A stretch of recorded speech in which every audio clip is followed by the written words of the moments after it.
welcome back for another vlog for Freedom Friday. Hopefully you guys have had an amazing week, and hopefully your weekend is off to an amazing start.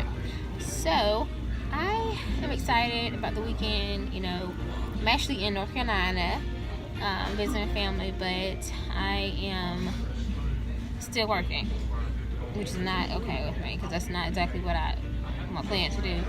But because I have my book releasing in June, then I have a lot of deadlines. I have things I have to get done. Plus, I'm a counselor, so I have things that I have to take care of as far as paperwork with that. And that brings me to my actual point for this vlog, is that, you know, Sunday makes 4 months officially 100% self-employed. And I think that one of the things that I have learned so far is that as you're, like, I know I'm not hearing things.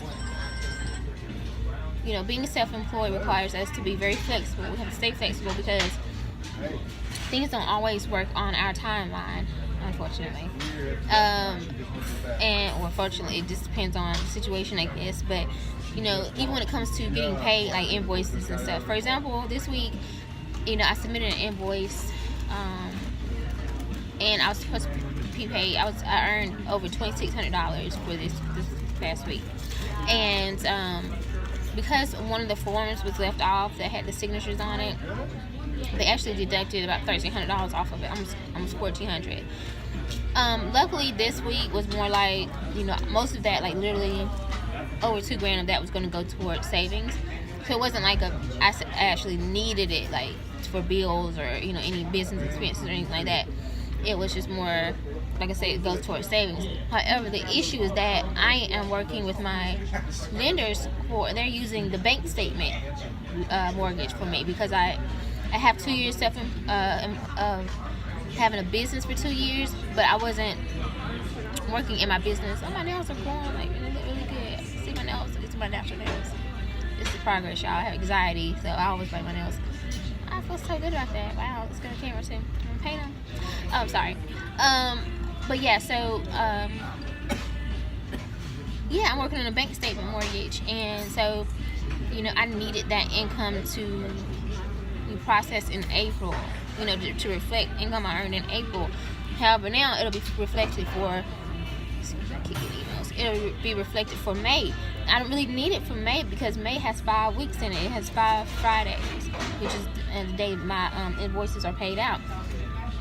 So I'm just like, really pissed me off, just to be honest with you. You know, I did the work, I left the document off, which I understand that part. I get it. It was my flaw. But I already know how to fix it. It'll be fixed next week, and then I'll get that deposit, and then the work that I earned this week.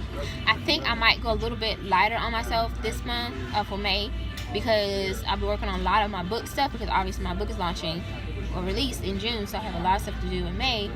And because I do have 5 weeks to reflect income, then I might lighten the load probably this week. I probably won't see, on this week coming, I probably won't work as much or see as many clients. So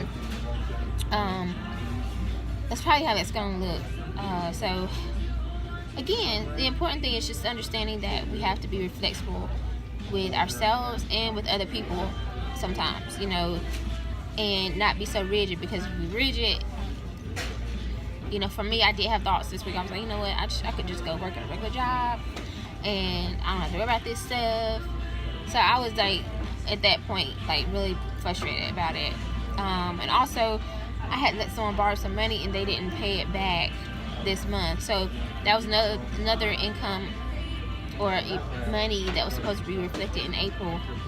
However, I did reach the threshold over $8,000, like I told you guys last week. Like, as long as I make a minimum, like no less than $8,000, I want to reflect that, and I did. So I'm good. I'm not too upset about it, but it's like, this is money. This is my money from both situations. It's my money, and y'all playing with my money. Like, and I don't like that. But like I said, these are all learning experiences when it comes to being self-employed and running my own business.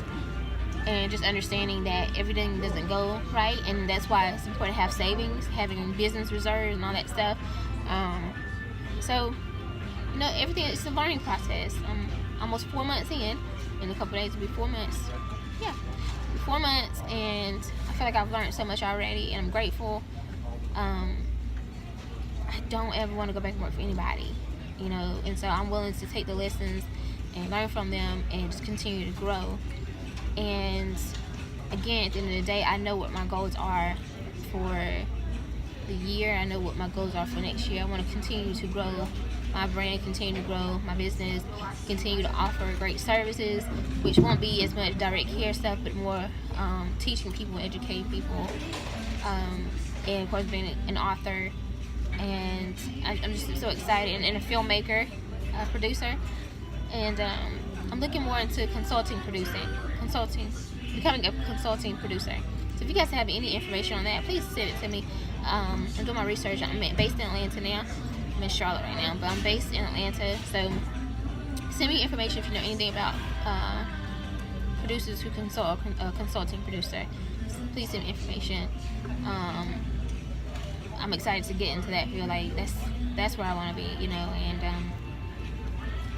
I'm excited, so I'm not gonna give up. Don't you give up, and we're gonna make it happen. All right, see you guys next Friday.